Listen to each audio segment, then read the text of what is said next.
It Takes Two is the best comedy you've never seen. I don't know what you see, but what I see is me. Wait, no, I'm not talking about some damn Olsen twins movie. You get your butt back here, PDQ, or this wetting his tits up and taking on water. There you go. Hey, I'm Ryan, and welcome back to Best Comedy You've Never Seen. And today's movie is It Takes Two, released back in 1988. I watched this movie a lot when I was younger, and for one reason and one reason only. Kimberly Foster. Damn. But I had a lot of fun revisiting this film. It's about an all-shucks nice guy protagonist who totally does the wrong thing time and time again, only to end up getting away with it all. Hell of a moral. The movie kicks off with this guy, Travis, and he's trying to talk to his fiancée, Stephanie. Steffi, 5 minutes. Who was in full bridal mode and just wants to ignore the poor guy. Travis, cannot you see I am busy? The wedding is literally just a few days away, and Stephanie, along with her family, seem to have zero time for poor old Travis. Stephanie's house looks like a bridal show threw up in her foyer. Who decided having all these people here at one time was a good idea? Travis's soon-to-be father-in-law quickly sets up the plot for all of us. You go down to Dallas and get that hot rod and get your ass back here quick, because you and me are going to go into the manure business and we're going to corner the market on future energy supply. Wow, doesn't that sound enticing? Travis's mom is also giving him a wrath of shit, too. You really want to go to work for Bull Lawrence? No. Who wants to listen to you, Mom? You couldn't even stop Billy from getting his mogwai wet. Travis has been having these dreams where he sees his dream car, constantly surrounded by sexy, skanky 80s girls. Travis doesn't even care about these women clad in sexy lingerie. He just wants the car. He has better dreams than I do, because all I ever do is dream about high school. So even though it's right on the eve of his rehearsal dinner, his wedding rehearsal, and the actual wedding, Travis thinks that right now is the perfect time to go to Dallas and attempt to buy his dream car, a fake Lamborghini. I'll repeat that. His dream car is a fake Lamborghini. He tries to talk to Stephanie about buying this wannabe designer luxury car. Oh, great, so it's a fake. It's going to blow up. But she has no clue why her fiancé from the sticks would want such a vehicle. Travis is adamant that right now, is the time to go to Dallas and attempt to secure this fake-ass Lamborghini. I am going to cut a deal with this guy. I'm going to take him to the cleaners. Stephanie isn't too happy about all of this because she has no clue how Travis is going to pay for this expensive piece of shit.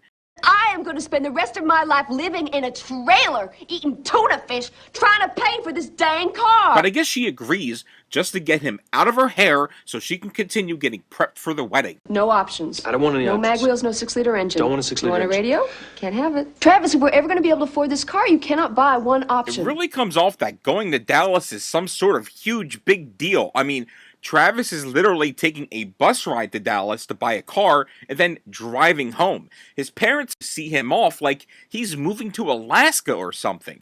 They act like their 20-something son has never been to the big old mean old city before. I put one of those mini-fold raincoats in there.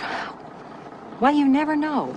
Oh, she packed him a rain slicker. How cute. Travis! I love you!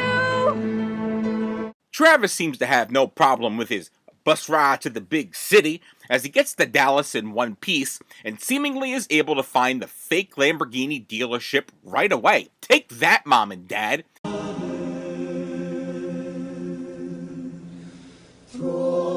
I can't afford this car. The owner of the dealership is this guy, whose character can be called Sleazy Douche Nozzle II. Johnny? And he immediately spots one big ol' sucker in Travis. He decides to unleash his secret weapon. Super gorgeous, sexy saleswoman, Johnny Tigersmith. Yup, that's her name, and god damn it fits someone as gorgeous as Kimberly Foster. I'm really surprised that someone hasn't used Johnny Tigersmith as their porn name. I mean, that's pretty amazing. It's probably because some aspiring porn actress out there has yet to watch Best Comedy You've Never Seen. But 6 months from now, if someone starts using that name, you know that they watched this show. So to that very special performer out there, you're welcome. Johnny Tigersmith, sales. Don't hold that against me. Travis Rogers. Come on. You're gonna love this. So here, right now, you know that Travis is completely screwed. Money is no problem. My boss owes me a few favors. Let me see if I can get you a special deal. Right now, let's talk test drive. So off they go, and Travis is not only in heaven driving this great car, but his saleswoman is lovingly playing with his hair. God, these things are tight.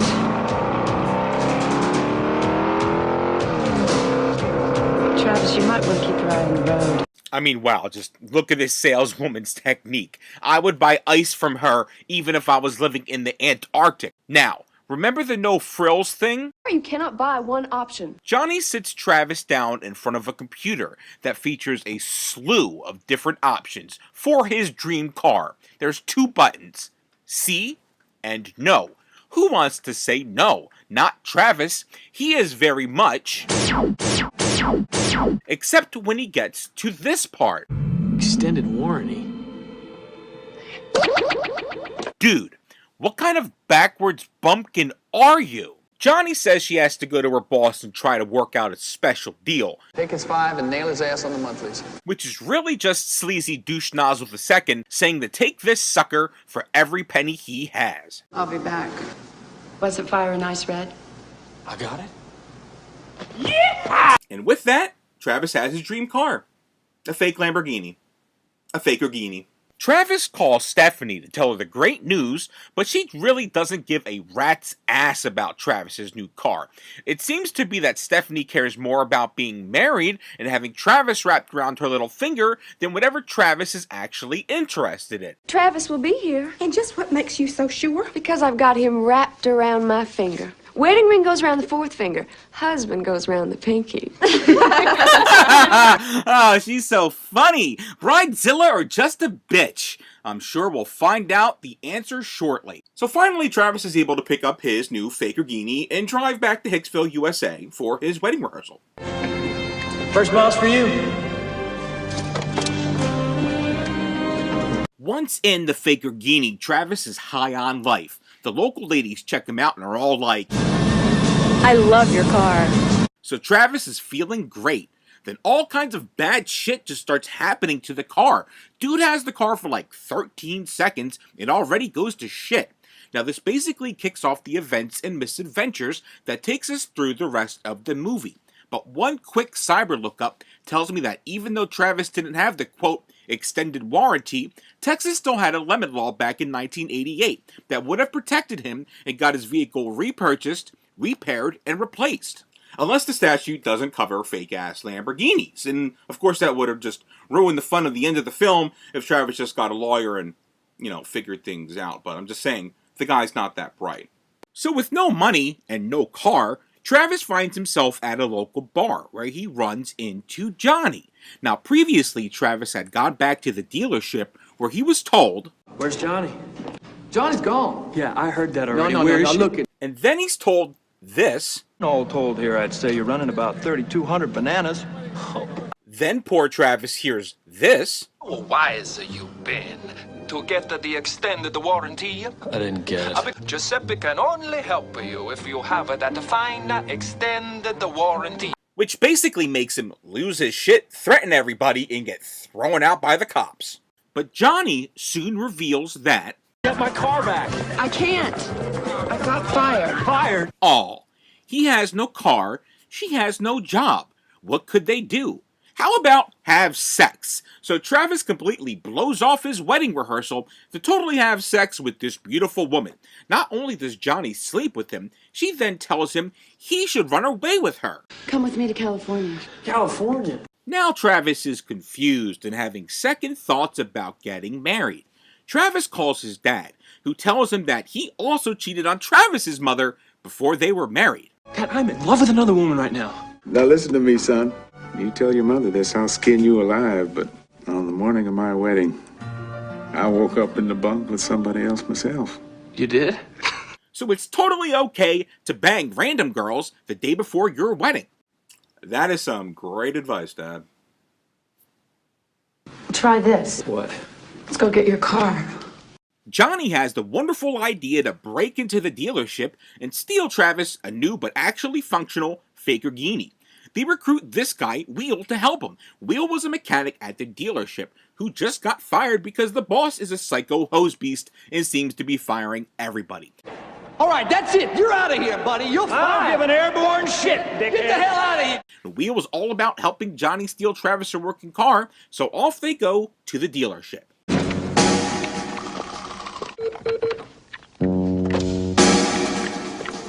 Once inside the dealership, Johnny and Travis are able to get the car, but then Sleazy Douche Nozzle II also happens to show up as well. So what happens then? If you guessed the chase scene through the streets of Dallas, then, well, you're a better person than I. Because that makes so much more sense than, calling the cops and saying that burglars are on the premises stealing cars. What no one else seems to know is that Wheel actually thought it was a brilliant idea to blow up the dealership. Yes, blow up. With explosives. So when the car chase comes back to the dealership, Sleazy Douche Nozzle II finds himself trapped in the car as the dealership comes falling down to earth. I guess that's karma for you. If you're going to sell fake-ass cars to stupid hicks, don't also fire your mechanic who happens to be handy with C4. I thought we were just getting my car back. But we got it. You destroyed the whole building. We just rearranged it. Back in the sticks, everyone is at the church because today is Stephanie and Travis's wedding day. Guy didn't show up for the rehearsal dinner or the wedding rehearsal, but hey, let's get everyone together and maybe the dude will actually show up for the wedding. As it looks like Travis isn't going to show up, Stephanie has a realization that maybe she should have listened to Travis just a bit more, and basically goes into a diatribe about how awful a person she is. Travis tried many times to talk to me, but I wasn't there. Please don't be angry with Travis because he didn't do anything wrong. I wanted to give him a home and a family. I mean, come on, Steph. You were just going a bit crazy about your wedding. I'm sure it happens to most brides. Didn't you see Bride Wars? I mean, I totally didn't, but you might have. But don't worry, because Travis arrives at the chapel with Johnny in tow, and first he tells her that while she's a tiger in the sack, he was okay with just hitting it and quitting it, and then inside he goes. Travis enters saying that of course he's going to marry Stephanie. She is good enough for him. How cute. Stephanie is so happy that she is good enough for Travis, and the two get married. After getting hitched, they go back to the Fakergini, where Travis finds a pink slip. The car has been paid in full. Paid in full? Ah, you see, Johnny snuck in back at the dealership and totally, quote, paid for it. What a wonderful wedding present from Johnny. And remember all these guys I showed you, the wedding planners and the preparation that all took place in the beginning of the film? Well, guess what? There's no reception. What were they planning? I mean, look at this. This is a lot of people. Travis just ends up taking his new blushing bride over to the very fancy Rainbow Motel. Dude, it's your wedding night, the Rainbow Motel. Couldn't you at least afford a Motel 6 or a Howard Johnson? I just want to quickly summarize this plot again before moving forward. 2 days before his wedding, a guy decides to go out to buy a fake luxury car, where he doesn't buy the warranty, gets gypped, ends up sleeping with the hot sales lady, breaks into private property, commits grand theft auto, and is a part of what could largely be considered domestic terrorism, possible attempted murder, and let's not forget that he shows up late to his own wedding, acting like the white knight who was all high and mighty over his so horrible fiancée. It Takes Two is billed as a romantic comedy, but I really fail to see the romance here. Both Stephanie and Travis have been going out since high school. They're in love, so there isn't much romance on screen between them. The only romance we do see is when Travis totally cheats with Johnny Tigersmith. Then after one amazing night of knocking the boots, my man is all ready to back out of getting married. There's nothing to talk about. I don't love Steffi. God, I'm in love with another woman right now. Damn, girl, I guess when you got it, you got it. The romance part is that Travis then decides that he really does love his fiancée and does want to get married. Again, what a sweetheart. Most of the comedy comes from Travis being a hick who really seems out of his element in every facet of his life. The man seems to not have a ton of common sense. At one point, he seems to doubt his upcoming nuptials because some dude who gave him a ride said this. Ain't got quite as much time as you used to have. You've got a noose around your neck and you are going down fast. So he goes to Stephanie's house and says this. I don't know you, Steffi. Travis, you've known me your whole life. Dude, Thank God you are cute because you are dumb as a box of rock. Yes, rock. Singular. Anthony Geary is wonderful in a small role as the not-so-stable mechanic who wants to make things go boom. Geary is really well known for his role as Luke on General Hospital, but I'll also remember him fondly for his trifecta of great 80s roles like It Takes Two's Wheels, Disorderly's Winslow, and Philo in UHF. George Newbern would find major success just a few years later when he landed a role in the hit film Father of the Bride. The man is still very active in Hollywood today on shows like Scandal and doing several voices for DC animated features. Leslie Hope went on to star in many films and television shows like 24 and NCIS. Kimberly Foster did a few more roles after It Takes Two, but seemed to just fade away. Maybe she was tired of the Hollywood lifestyle and being the dream girl of countless boys who watched this film over and over on HBO. You know. Just saying. It Takes Two stars George Newbern, Leslie Hope, Kimberly Foster, Barry Corbin, and Anthony Geary. It's the wedding romantic comedy car go fast film that you never knew that you wanted to see. Thanks for watching. It really helps if you like, subscribe, and comment below, especially if you liked what you saw today. We will be back with another best comedy you've never seen, but until then, this is Ryan from 2G1, and I'll catch you next movie. Floating like a ghost, gotta keep eyes on you. You'll sneak up behind me, touch me and I'm through. Unless I'm feeling big, just get a little bit belittled. It's hard to resist the physical thrill of jumping on top of you for the kill. You may kiss the bride.